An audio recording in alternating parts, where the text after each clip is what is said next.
রাসূল করিম সাল্লাল্লাহু আলাইহি ওয়াসাল্লামের একখানা হাদিস ইমাম বাইহাকি তার কিতাব শুআবুল ঈমানের মধ্যে বর্ণনা করেছেন এভাবে, রমাদানুল করিম আমরা কেমন একটা মাস পেয়েছি। রাসূল করিম সাল্লাল্লাহু আলাইহি ওয়াসাল্লাম ইরশাদ করেন, রমাদানুল করিমের প্রথম রাত যখন আসে, আল্লাহ রাব্বুল আলামিনের তৈরিকৃত জান্নাতের দরজাগুলো খুলে দেওয়া হয়। সেগুলো পুরো রমজান মাস জুড়ে খোলা থাকে, একটা দরজাও বন্ধ করা হয় না। জাহান্নামের দরজাগুলো বন্ধ করে দেওয়া হয়, পুরো রমজান জুড়ে সে দরজাগুলো বন্ধ থাকে আর খোলা হয় না। শয়তানকে কঠিনভাবে শিকল দিয়ে আবদ্ধ করে রাখা হয়। সুবহানাল্লাহ।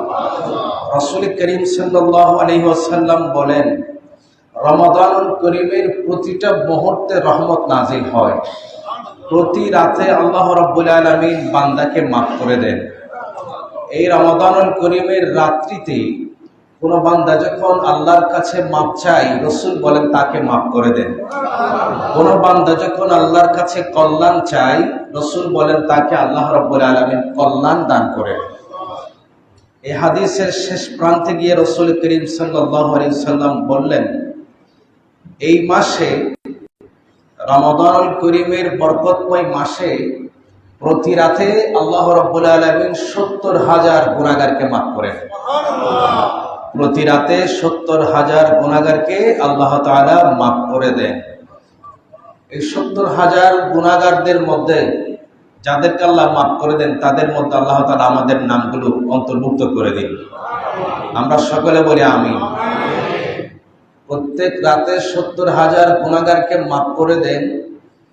প্রতিটা মুহূর্তে রহমত নাজিল হয়। প্রতিটা মুহূর্তের জন্য এক একটা আনন্দের মুহূর্ত। সুবহানাল্লাহ। অন্যান্য যুগের উম্মতদের কাছেও রোজা ছিল, কিন্তু এরকম সম্মান মর্যাদা, এরকম গুরুত্ব ফজিলত ছিল না। যে ফজিলত আমরা পেয়েছি, এটা দয়াল নবীর উসিলাতে পেয়েছি।